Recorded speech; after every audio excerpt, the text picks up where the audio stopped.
Je sais pas ce qui m'a pris. Oui, je sais pas ce qui m'a pris quand j'ai eu l'idée de faire cette vidéo complètement what the fuck.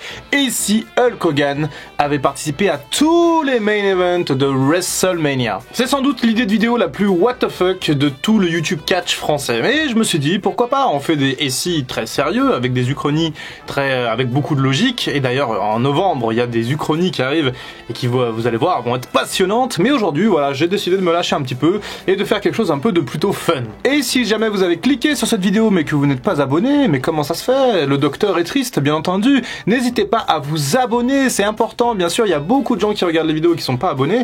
Donc voilà, un petit abonnement, une petite cloche et on n'en parle plus. Bon, ne perdons pas de temps, allons-y rapidement puisqu'il y a quand même 37 éditions de WrestleMania et donc 37 main events pour Hulk Hogan.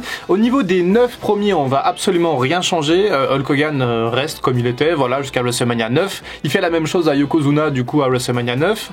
Mais on va tout de suite changer à partir de 1993-1994, puisque oui, Hulk Hogan dans notre uchronie ne quitte pas la WWE en 93 et donc se pointe à WrestleMania 10. Et donc on va imaginer que Hulk Hogan il remporte le Rumble en 94 et que donc il va affronter le champion Yokozuna à la place de Bret Hart lors de ce 10e anniversaire de WrestleMania et il va battre Yokozuna bien entendu puisque c'est Hulk Hogan le super face. Mais attention surprise, il va tourner heel à la fin de WrestleMania 10. Et oui, Hulk Hogan tourne heel en 94 dans notre uchronie et devient donc un grand méchant et après il s'habille en noir comme à la NWO dans la réalité, mais là sauf que là il le fait dès 94 à la fin de WrestleMania 10. Et donc à partir de ce constat là on va imaginer qu'Hogan il va rester heel pendant quelques années et que du coup il va affronter les nouveaux faces de la nouvelle génération. À WrestleMania 11 il va donc affronter Diesel, le champion de la WWE à l'époque, et il va le battre et va encore devenir champion. Hulk Hogan reste vraiment au sommet. Disons que Hulk Hogan reste champion jusqu'à WrestleMania 12 en 96 et c'est Bret Hart qui va le défaire lors d'un Iron Man match absolument épique de 60 minutes. Alors Hulk Hogan les 60 minutes il va avoir du mal à les tenir, mais donc du coup on a ce Bret Hart Hogan en main event de WrestleMania 12 avec cette victoire de Bret Hart et ce titre bien mérité pour le Hitman. Bon, c'est plutôt quand même cohérent jusque là, je trouve. Ça part pas encore trop en steak, bien entendu, plus on va aller dans les années, plus Hulk Hogan va vieillir et plus ça va être un peu du fantasy booking. Mais à WrestleMania 13 en 1997 on peut considérer que Shawn Michaels va catcher puisqu'il ne refuse pas la revanche contre Bret Hart et que Shawn Michaels va tout simplement battre Hulk Hogan dans le main event de WrestleMania 13 pour le titre qu'on peut dire vacant à l'époque, hein, puisqu'il l'était vraiment, mais on peut trouver un moyen de le donner vacant. Et Hulk Hogan contre Monsieur Shawn Michaels du coup pour un match absolument magistral et le Heartbreak Kid qui a son rêve d'enfance de devenir champion de la WWE. Donc ça se fait à WrestleMania 13 et non WrestleMania 12 comme dans la réalité pour cette uchronie. Entre temps, Hulk Hogan récupère encore le titre de champion de la WWE, et oui, hein, il faut suivre un peu la lignée des 10 premières années de WrestleMania, et à l'occasion de WrestleMania 14, du coup en 98, c'est The Rattlesnake Stone Cold Steve Austin qui va s'avancer, qui va affronter Hulk Hogan, donc du coup qui est toujours champion, et Stone Cold Steve Austin va battre Hulk Hogan dans le main event de WrestleMania 14. Dès lors, on peut imaginer que Hulk Hogan va faire un nouveau face turn, hein, on est en 98 et les fans ont un petit peu marre de ce Hulk Hogan méchant, heel en noir, et donc on va le remettre en jaune et rouge pour la Hulkamania, le retour. Et à WrestleMania 15, le champion c'est le Rock, le Corporate Champion, et donc il affronte Hulk Hogan en version Hulkamania dans un match plutôt épique que Hulk Hogan remporte, et oui, il devient champion. Lors de WrestleMania 2000, pour WrestleMania du coup 16, hein, même si on l'appelle WrestleMania 2000, c'est Triple H, le Game, qui est champion, et là dans notre idée, pas question de faire un Fatal 4-Way comme dans la réalité, en plus c'était pas forcément une bonne idée, mais on va plutôt faire un 1 contre 1 de rêve entre guillemets entre Triple H, le champion heel, et Hulk Hogan, toujours en version Hulkamania, mais bon, ça se passe pas très bien pour Hulk Hogan, il perd ce match face à Triple H, le Game. En 2001 et à l'approche de WrestleMania 17, on peut considérer également que la WWE rachète la WCW, ça reste un peu dans l'idée collective, même si sans la NWO, potentiellement la WCW ne fait pas les mêmes choix et peut-être soit n'est pas racheté, soit est racheté bien plus tôt. Bref, on va considérer que WrestleMania 17 c'est quand même la grande fête, mais que à cette occasion-là, Stone Cold Steve Austin tourne juste avant WrestleMania 17. En fait, il tourne pas après, mais avant. Et donc, l'affiche est toute trouvée entre un méchant Stone Cold à WrestleMania 17 et Hulk Hogan en version face, en version Hulkamania bien entendu.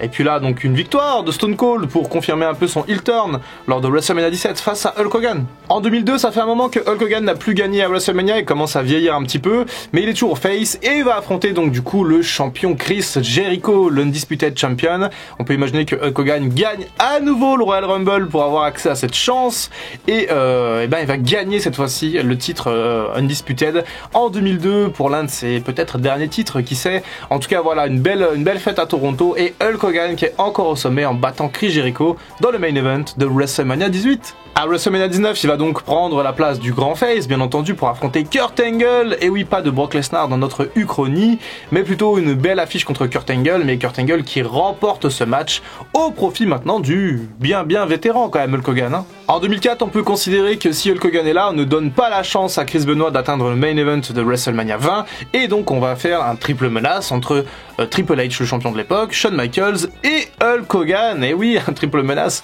entre les trois, ça pourrait être pas mal. Bon, c'est sûr qu'avec Benoit, c'était plus pétillant à l'époque, mais en tout cas voilà, Hulk Hogan participe donc à ce main event de WrestleMania 20 contre Triple H et Shawn Michaels, mais perd ce match. Bon, à partir de 2005 et de WrestleMania 21, on va considérer que Hulk Hogan est twinner parce que ça devient trop compliqué de le catégoriser comme heel ou comme face, étant donné que là il reste face dans notre uchronie, mais que les deux super face de l'époque en 2005 sont Batista et John Cena. Ça devient compliqué de booker ça, donc on va dire que Batista va affronter Hulk Hogan. Pourquoi pas Hulk Hogan aussi dans l'évolution, tiens, pendant qu'on y est, en mode leader avec Triple H, mais twinner, hein, mi-face, mi-heel, ouais, ça devient un peu loufoque hein, ce booking. Bref, Batista, Hulk Hogan, bien entendu, en main event de WrestleMania 21, et une victoire de Batista pour le titre. Et oui, Hulk Hogan était encore champion. À WrestleMania 22, on a une revanche entre Triple H et Hulk Hogan pour le titre dans le main event du coup de WrestleMania. Et bah une victoire de Triple H, hein, mais oui, faut pas déconner. En 2007, Hulk Hogan va mettre over John Cena à WrestleMania du coup pour un match un peu icon contre icon, hein, bien entendu, mais un main event quand même remporté par John Cena. Et oui, en 2007, Hogan commence à être assez âgé, hein, il faut pas trop déconner quand même sur les victoires. Donc voilà, une victoire de Cena sur Hogan de manière assez classique. Ah du coup pareil à WrestleMania 24 avec Edge, hein, la Rated R Superstar qui va affronter et battre Hulk Hogan dans le main event de WrestleMania 24 à Orlando. Et voilà, un petit Hell in a Cell, pourquoi pas, pour finir WrestleMania 24. Allez, Hell in a Cell et Edge qui bat Hulk Hogan. Hogan qui a rien à foutre dans ce match, mais bon, vous savez ce que c'est, hein, c'est de l'Uchronie. WrestleMania 25, on peut considérer également que Hulk Hogan prend la place du coup de Triple H dans la rivalité contre Randy Orton. Et voilà, c'est la femme d'Hogan que Orton embrasse sur le ring, à Linda Hogan, même si à l'époque ils étaient déjà divorcés, je crois. Bref, c'est un petit peu moins clinquant que Stephanie McMahon et Triple H, mais bon, c'est comme ça. Et on a donc Randy Orton qui bat également Hulk Hogan, bien entendu. Place aux jeunes, les amis, dans ce WrestleMania 25, ce main event. Bon, pour WrestleMania 26, c'est un peu compliqué de bouger ce match, ce main event entre l'Undertaker et Shawn Michaels. Mais tant pis, on va quand même le bouger et on va quand même mettre Hulk Hogan dans le main event et face à l'Undertaker pour un match carrière contre Streak, bien entendu. Et la carrière d'Hogan est en jeu. Et bien, Hogan, il bat l'Undertaker à WrestleMania 26, rien à foutre. Et du coup, il ne prend pas sa retraite, bien entendu. Et Hogan prend la streak du Taker. Voilà, les fans râlent un peu, mais c'est comme ça, c'est Hogan, de toute façon il est là chaque année. Et du coup ça encense un peu Hulk Hogan en 2011, qui est un peu dans une bonne dynamique, même s'il est quand même très vieux à l'époque, et il va donc affronter le Miz pour son titre de champion du monde de la WWE, et il va perdre à cause du Rock. Et oui, The Rock intervient dans ce match et s'en prend à Hogan. On enlève un peu cette rivalité avec John Cena et on fait plutôt un Hulk Hogan, le Rock sur les prochaines années, et donc voilà, Hulk Hogan il est deg, il a perdu à cause du Rock dans le main event de WrestleMania 27, donc il va y avoir bagarre. Et à WrestleMania 28, on a donc le match Once in a Lifetime entre Hulk Hogan et le Rock, même si c'est déjà arrivé à WrestleMania 15 dans notre uchronie. Et on a The Rock qui bat Hulk Hogan pour ce retour au premier plan. Et un dream match un petit peu, même si Hulk Hogan il vient au ring avec une chaise roulante parce qu'il en peut plus. Et pourtant il lui reste encore quelques années à tirer à Hulk Hogan et il doit serrer les dents, puisque tant qu'il sera toujours en vie, il continuera de faire les main events de WrestleMania. C'est devenu maintenant sa catchphrase. Avec le temps, Hulk Hogan approche de la soixantaine. Et il va donc avoir sa revanche lors de WrestleMania 29 en 2013 dans le New Jersey. Et il va battre le Rock. Et oui, incroyable à son grand âge. Hulk Hogan qui terrasse le Rock. Et voilà, tout est bien qui finit bien entre les deux. Une victoire chacun. Allez, on retourne faire un barbecue. En 2014, Hulk Hogan Hogan est un peu chahuté par la WWE et on sent que la foule n'est pas contente, qu'elle veut que Hulk Hogan soit vraiment le chouchou. Et Hulk Hogan commence à chanter yes, yes, yes. Et donc du coup le yes movement est accaparé sur Hulk Hogan, donc du coup c'est lui qui prend ça. Et bah forcément du coup il va y avoir toute la même storyline de Daniel Bryan, mais qui va être donnée à Hulk Hogan. Hulk Hogan qui va battre Triple H, l'autorité dans le premier match de WrestleMania 30, et qui va intégrer le main event entre Batista et Randy Orton. Et donc un main event Batista, Randy Orton, Hulk Hogan, et Hulk Hogan va remporter le titre de champion dans un délire pas possible. La foule de la Nouvelle-Orléans est en folie, en fusion. Et voilà, Hulk Hogan gagne son 43e titre de champion du monde. J'en sais rien, à ce niveau-là, ça fait quand même beaucoup. Sans doute qu'il a dépassé Ric Flair depuis un moment. Pour WrestleMania 31, bien entendu, donc Hulk Hogan va affronter Brock Lesnar. Et oui, dans le main event, pas de place pour Roman Reigns, on laissera ça pour plus tard. Et il va y avoir le cash-in de Seth Rollins. Donc dans tous les cas, Hulk Hogan ne remporte pas ce match. À WrestleMania 32, on a du coup ce match entre Hulk Hogan et Roman Reigns. Hulk Hogan est le grand heel, le grand méchant, et Roman Reigns le grand face. Et il y a une espèce de passement de flambeau qui se fait enfin à WrestleMania 32. Hogan a 63 ans sans doute à l'époque, peut-être un peu moins. Mais en tout cas, voilà, Roman Reigns bat Hulk Hogan lors de WrestleMania 32. À WrestleMania 33, c'est le Hogan vs Undertaker 2, puisque oui, Hulk Hogan avait pris la streak lors de WrestleMania 26 dans notre Uchronie. Et c'est le dernier match, absolument le dernier match de l'Undertaker à WrestleMania, et Hulk Hogan terrasse l'Undertaker une deuxième et dernière fois à WrestleMania pour bien montrer aux fans que Hulk Hogan est supérieur à l'Undertaker dans ce main event de WrestleMania 33 en 2017. À WrestleMania 34, c'est la revanche contre Lesnar, et cette fois-ci c'est une victoire de Lesnar, enfin la revanche.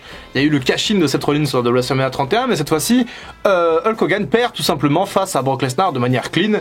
Et en même temps, c'est plutôt normal. À WrestleMania 35, du coup, on a Hulk Hogan qui perd face à Seth Rollins. Et oui, puisque Hulk Hogan ne peut pas participer au triple menace féminin, sinon ça serait bizarre. Donc je suis obligé de décaler un peu le main event pour WrestleMania 35. Et donc on va lui donner une défaite contre Rollins qui va être au sommet cette année-là. Pareil pour WrestleMania 36, en plus qui a huis clos au Performance Center. Donc là, on a qu'à mettre Strowman contre Hogan avec une victoire de Strowman en main event. Hop. On s'en branle et on passe à la suite. Et bah la suite c'est WrestleMania 37 cette année en 2021. Hogan est vraiment en train de trembler dans tous les sens, il en peut plus, ses hanches craquent, ses genoux sont totalement défoncés, mais il va quand même lutter dans un triple menace avec messieurs Edge et Roman Reigns. Et bien entendu la victoire du chef de la tribu, Roman Reigns, aux dépens de Edge et de Hulk Hogan, du coup qui prend la place de Daniel Bryan en 2021 pour WrestleMania 37. Voilà, c'est fini pour cette Uchronie. Et si Hulk Hogan avait fait tous les main events de WrestleMania, alors ça aurait été un peu chiant je pense. N'hésitez pas à me dire ce que vous avez pensé de cette Uchronie, du coup cette histoire un peu loufoque, hein, bien entendu aucune logique dans ce booking, hein, c'est juste on prend un nom, on remplace par Hulk Hogan. Voilà, ça fait du bien de faire un peu ce genre de vidéo fun, un peu marrante à faire. C'est quelque chose d'assez original je pense sur YouTube, ça doit pas trop exister.